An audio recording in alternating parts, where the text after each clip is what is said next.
Hi, hello, I'm Sam Harris and I read, review and discuss fantasy and science fiction books, and today we're going to be talking about my top 10 books of the year 2024. Now, first off, I would like to give you a few rules and considerations to think about when I'm going to be talking through these books. So they do not have to be released in 2024, they just have to be books that I read this year. So unlike like Game of the Year that you'll often see, it's going to be only games that came out that year. This is going to be only books that I read this year.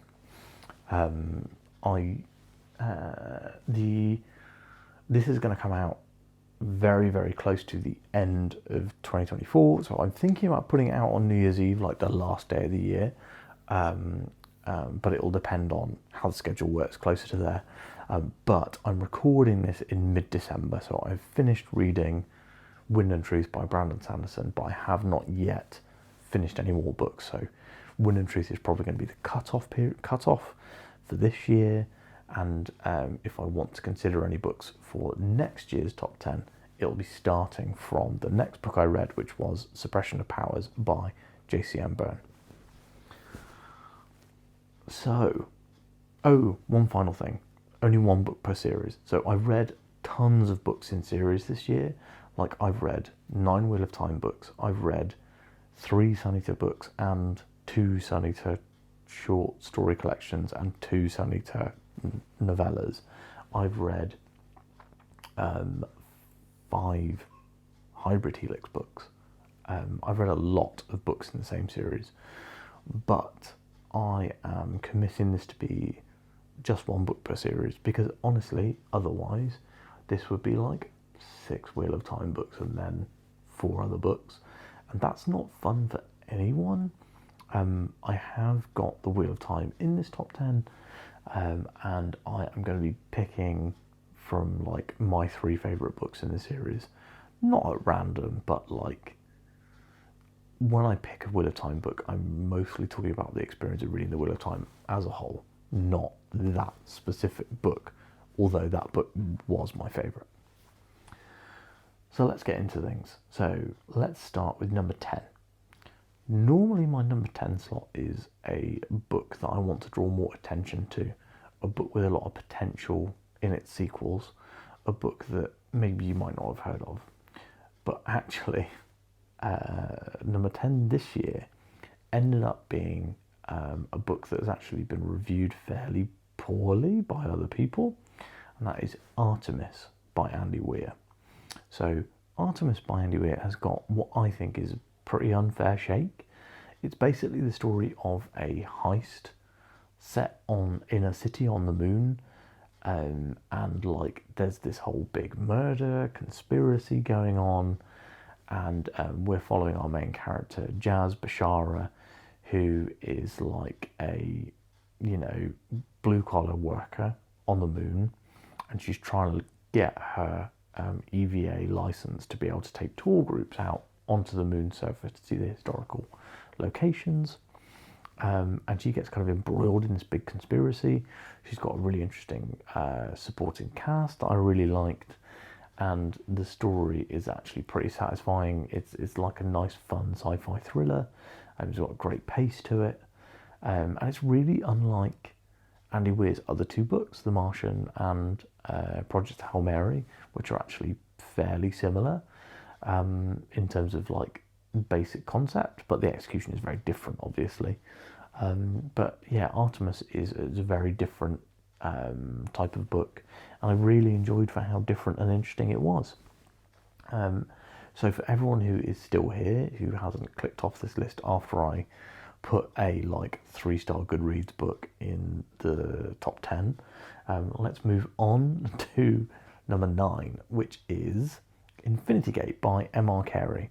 So I want to clarify something here before we get too far into Infinity Gate, which is that I would say basically books 4 through 10 are essentially at the same sort of level.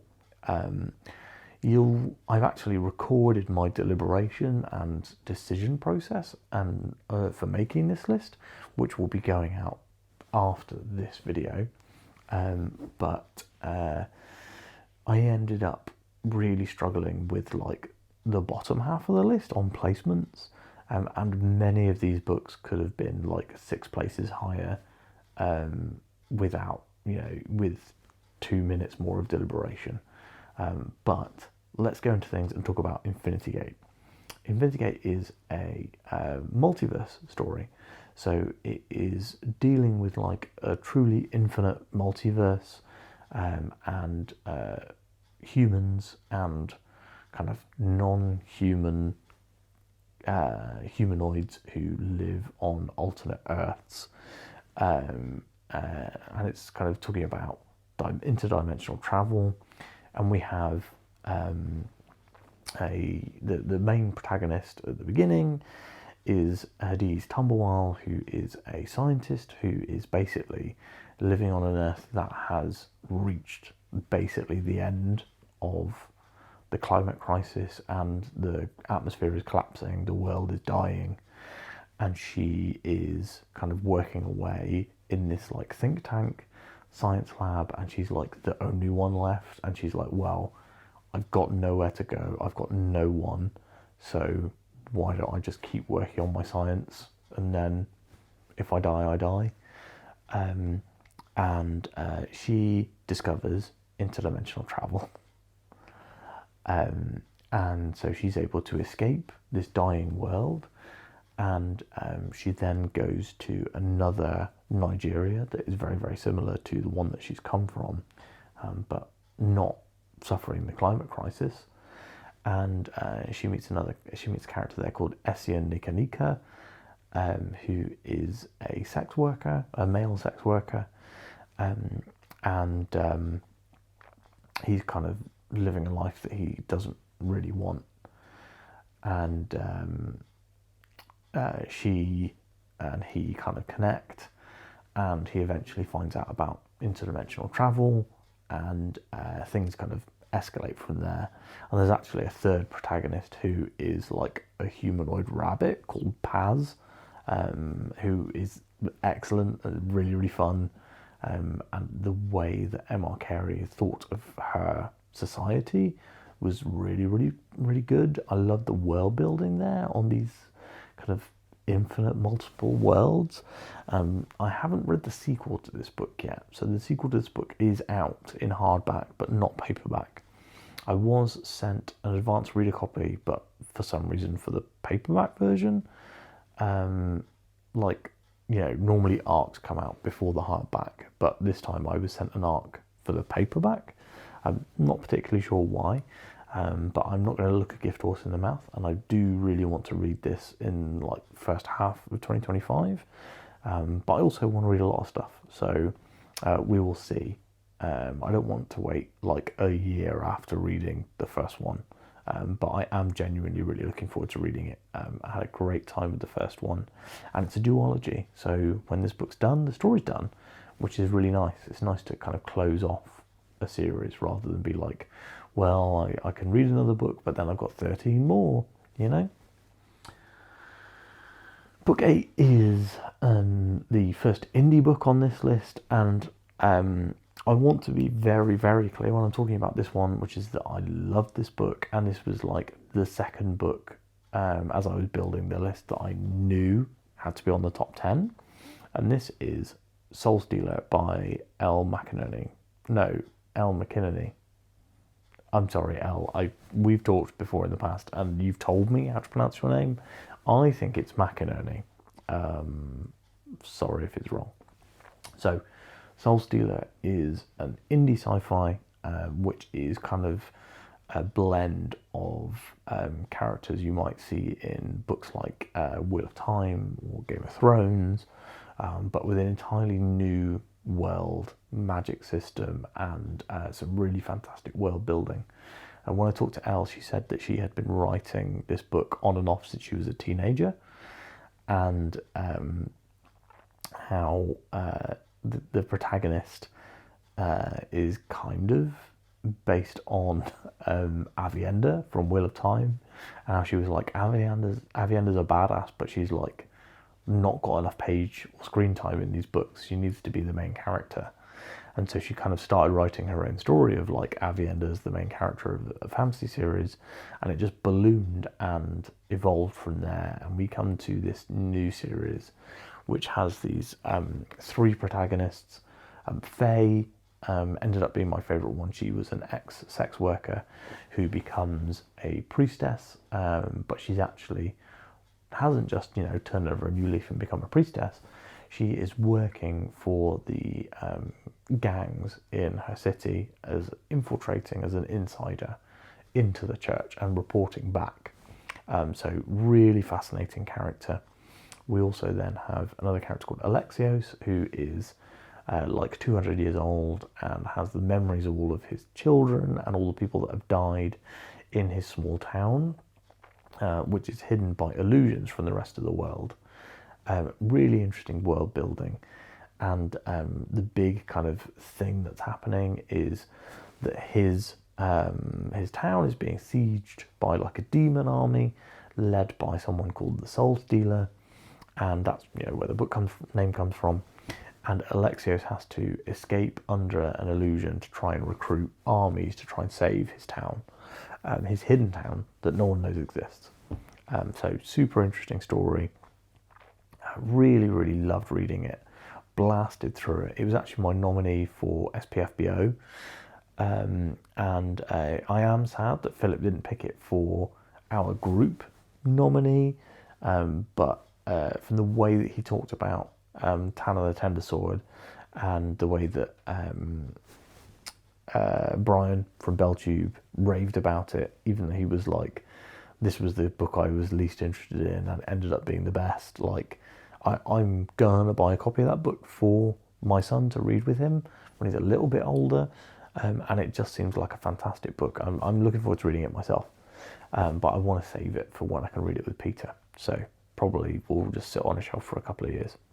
But anyway, Soul Stealer is genuinely fantastic. I cannot wait to read the prequel that's I think already out if you backed it on Kickstarter, but there's going to be Elle said she's going to send me some copies, so really excited about that. And just generally, really looking forward to reading these books and continuing with the series. I know I will be picking up every book as they come out, because I can't wait to see what happens next, because we leave the story in a really interesting place. Next up, we have The Shadow of Hyperion. This is book 4 in the Hybrid Helix. I've read 4 Hybrid Helix books this year, 5 in total finished. I'm reading book 6 right now.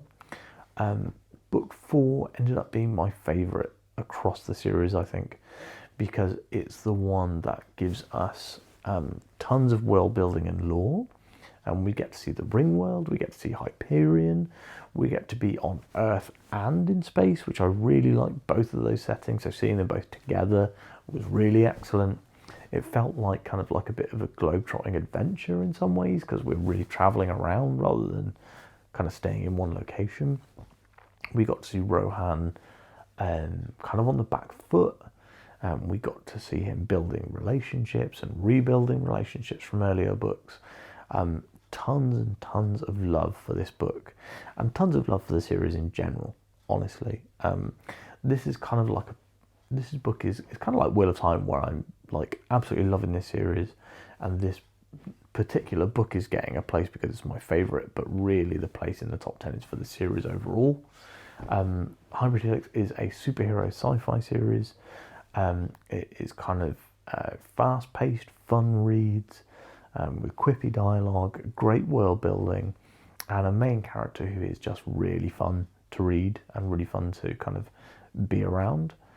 So yeah, I love this series. I'm really excited that I'm reading one right now. I'm like almost halfway through, and having a great time. And hopefully there'll be, the review will probably be out by the time you see this, but I hope that I've enjoyed it and that the ending has really been nailed, because that's what we've had in the last few books. And the last book, that ended good. That was like, honestly, Shadow of Hyperion I ended up picking because I like the Hyperion story and I like the like moving around aspect, and that we got to see lots of locations. But book 4, Eyes of Empire, was fantastic. Book 4, book 5, Eyes of Empire was great. Blood Reunion, the vampire book, was really good. The Blood Reunion I almost picked. So yeah, lots to think about. Next up, we have Demon in White by Christopher Rocchio. So when I read this book, it was quite early in the year, and I said, when I was like recording the review, I was like, this is like my number 1 or number 2 book of the year right now, and I imagine it will be in my top 10. And it has slid down quite a lot, based on where I thought it was going to be. But that just shows you how great the year has been, because Demon in White is an absolute banger. I'm not going to go too deep into what happens in this book because it's, you know, book 3 in a multi-book series, and a lot of people haven't got this far yet. You know, many people stall out on Howling Dark, I think, but you should push through, even if, like me, you didn't like 100% love Howling Dark. I ended up rating it a 4-star, but it was a 3-star for a lot of the book, and then went up near the end because of how much I loved the ending stuff. But Demon in White is a full 5-star the entire way through. The new characters are fantastic. The setting of the like imperial like throne world, loved it. And yeah, it's just brilliant. I just had such a great time with it. I haven't read any more Sun Eater because I feel like it's going to be hard to live up to how good that book was. Had a fantastic, really strong actiony ending as well, which I really loved. So if you're looking for great sci-fantasy world building, you're looking for some good action, some great characters and story, then I couldn't really recommend anything more than Sun Eater, and especially Demon in White. Next up is Recursion by Blake Crouch. This is a science fiction thriller. I don't want to give away the MacGuffin, but there's a lot going on in this book with memories and like people who have like 2 sets of memories, and the world kind of changing around people and people forgetting what it used to be like. Super fun series, super fun book. An absolute thrill ride that I read in like 24 hours. And I ended up really loving the characters as well. So we have like 2 points of view. We've got Barry and Helena. And I love them both separately. I love them when they come together. I really love... There's like multiple twists in this book that change and recontextualize the entire story. And all of them were like fascinating. There's only one that... There were a couple that I didn't see coming. I mean, I did work out what was like going on before Blake Crouch told you, but I think that that's kind of intentional on his part, that he wants you to work it out, because it's only like a couple of scenes. It becomes pretty clear like 2 or 3 scenes before what actually happened, when it, you know, happens and is revealed. And yeah, really fantastic book. If you're looking for a sci-fi thrill ride that you can read super quickly and be super absorbed into, Recursion is absolutely the one for you. At number 4, we have Soul Fraud, which is book 1 in the Deck collection by Andrew Givler. All of these books are good. However, I feel like, for me, it was a toss-up between Star Summit and Soul Fraud. And I think that the way that Andrew Givler introduced the world, introduced the like magic and the players and the like urban fantasy elements that were here in Soul Fraud, I actually really, really vibed with. I thought that his world building was great, his characters were great, and the overall story of the first book was really good and had some great tense moments, had lots of good humour. So yeah, Soul Fraud ended up being weirdly my favourite book, because not many people, like in a long running series, the first book is your favourite, because often the first book is the weakest. But I feel like they're all like contemporaries in terms of quality, And Soul Fraud was just the one that I enjoyed the most. I love the concept of the book. I love the like Demon Dan Soul Fraud scenes. I love like meeting Alex and Orion, and like getting involved with like the big sword / gunfight at the end. Excellent. So if you're looking for an urban fantasy, if you've got a Dresden Files shaped hole in your life like I do, then Soul Fraud is a book and a series in the deck collection that I think you'll really love. And I will say also, the audiobooks are narrated by Matt Moeller, I think, and they are amazing. One of my favourite audiobooks I've listened to this year is Soul Fraud and the rest of the deck collection. And I've already pre-purchased the next audio and ebook for Death Tax, which is book 4, and I really want to read them soon. I started reading it via audio and found that I was a bit tired and wasn't really paying attention to the story, so I'm going to restart it now. I've had a couple of months clearance from that so that I can better kind of forget what I've known of the story and read more. So yeah, really looking forward to coming back to this series, back to these characters and this world. And the hook for book 4 is really good. And I do hope that Andrew Givler has plans to write tons of these, because I'm really enjoying reading them. Number 3 is Wind and Truth by Brandon Sanderson. So you might be like, oh my God, where's Wind and Truth throughout this whole list? But it did end up making my number 3 slot. Wind and Truth is a real achievement, honestly. Sanderson has mixed up the format, so previously his Stormlight books have been in 5 parts with 1 interlude or maybe 2 between each part, but this book is in 10 parts and has 2 interludes in between every part, and the interludes every single time like come back to the same character, and we get to see like their side of what's going on and their evolution as a character. This book, I feel, fixes what I didn't really like about Rhythm of War. It's got the best flashbacks in the entire series, like bar none for me. Yeah, it's really difficult to talk about this book without giving any sort of even very mild spoilers. So all I will say is this book was genuinely fantastic. It's almost like 1,350 pages, and I read it in like 5 days. So if that doesn't tell you anything about how much I love this book, then nothing will. I'm eagerly awaiting some future Sanderson stuff and hope it will keep up with the quality that we've seen here in Wind and Truth. And I'm really looking forward to talking more about it with Andre as we're doing our spoiler discussions. We're about halfway through the book now, but I think I've only posted up to day 4 by the time you see this, maybe day 5. But yeah, hope you're enjoying those videos as well. Subscribe to make sure that you get notified when a new one goes up. At number 2, we have The Wheel of Time. So I will pick a specific book for this one. The book I'm picking is...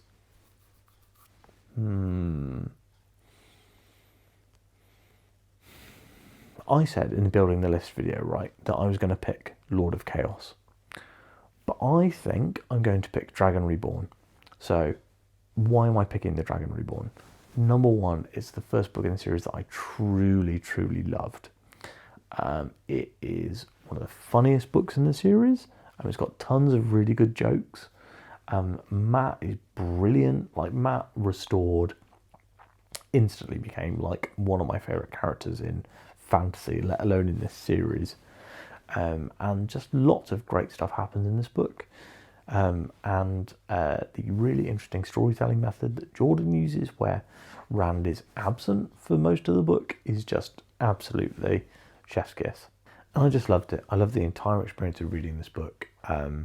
This whole series has been a real game changer for me. I actually thought that I would not vibe that well with it, because I thought it would be like stuffy and like old school prose that I wouldn't get on with. but it's been incredibly thrilling. It's been really interesting. It's been really intricate, and the world building's been fantastic, and the prose has been really accessible. The thing that I was worried about, that it was going to be slow and boring, it isn't that at all. It's been really, really artfully done, and I have to say, I used to laugh at like the amount of booktubers who said that this was like their favorite series, and I was like, what, this like 90s series that everyone says half the books are bad, but I've got to say, now I'm reading it, might be my number one series of all time too.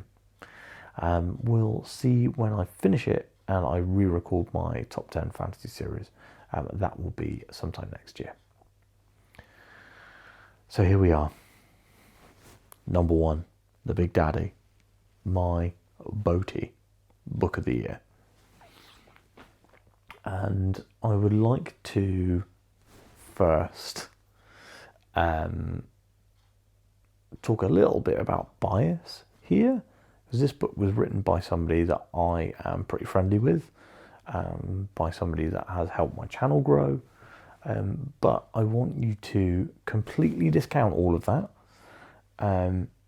You might want to keep in mind that I maybe approach this particular author with a positive outlook, but I want you guys to know that I would not, in a month of Sundays, put a book at number one in my top 10 list because a friend wrote it.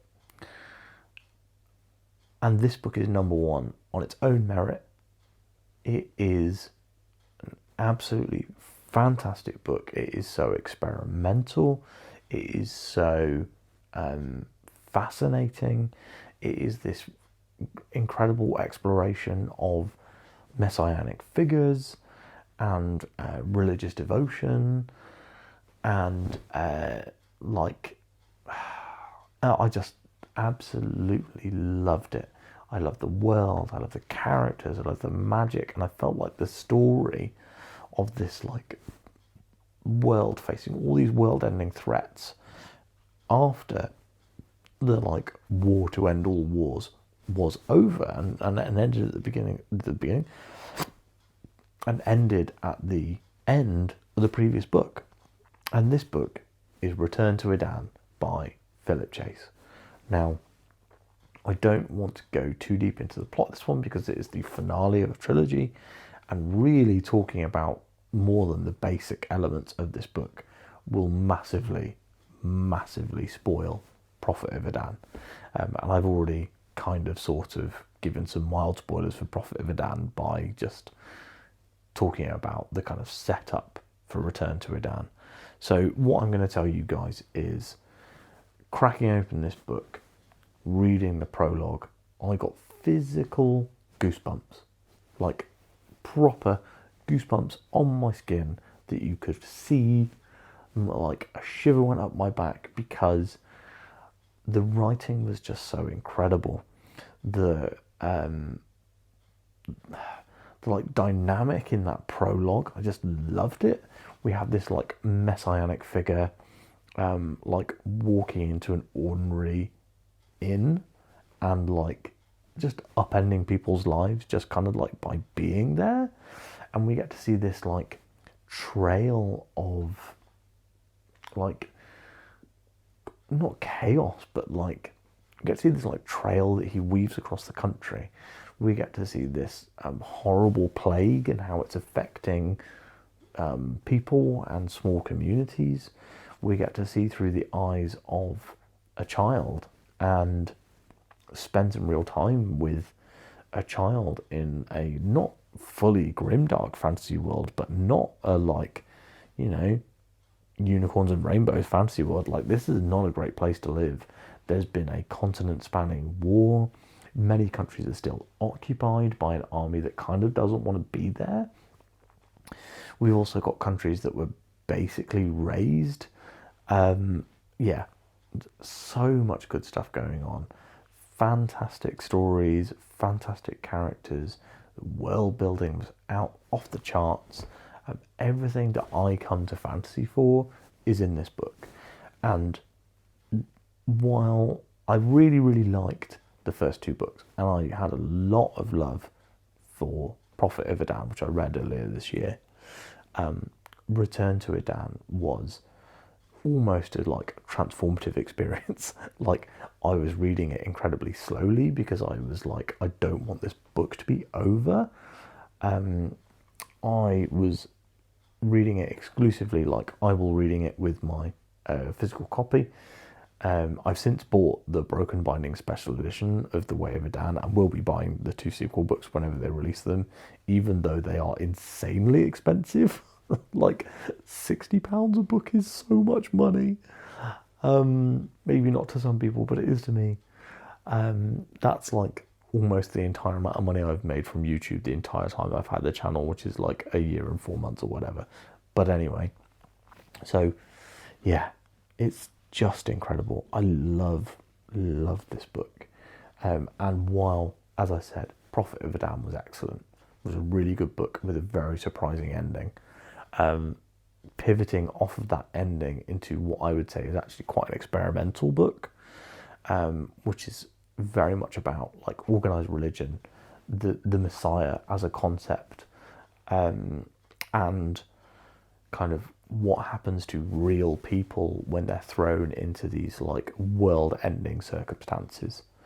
I have so much love for this book. I would love to return to this world, and I think we will be next year, maybe. Philip's still writing his standalone sequel, but I've got high hopes. I would love to read it, so I'm really looking forward to hopefully that coming out. And if you have not read the Adan trilogy, you owe it to yourself to pick it up. It's a blend of the like traditional sagas like Beowulf and the classic fantasy like Lord of the Rings, with a more modern and accessible prose style and a modern way of storytelling, and is really reminds me of writers like Robin Hobb, like Robert Jordan, for example. Both of those authors, I feel, Philip's prose is kind of in the same sort of league with, and people will tell you that those are some of the best authors out there, and I have to say, for me, I think Philip is too. Are there many authors on this list that I would call by their first name? Actually, 3, maybe. I've got too many great friends who are writing fantastic books. However, that's it. That's the top 10. So I really hope that you have enjoyed this video. I'm just going to unlock my iPad again so I can read the whole top 10 out to you again. I really hope that you have enjoyed this video. Let me know what your favourite books of 2024 were. I hope you've had a fantastic 2024 in reading and without reading, without reading, inside and outside of reading. I hope that you have been blessed with a lovely year, a great holiday season, and I hope that you enjoy New Year's Eve tonight. And a great 2025 is coming up on the channel, and for you as well, I'm sure. Or, well, if it's not, don't blame me, that's probably not my fault. Thanks so much for watching. Please like and subscribe, please comment on the video, and I will speak to you next year.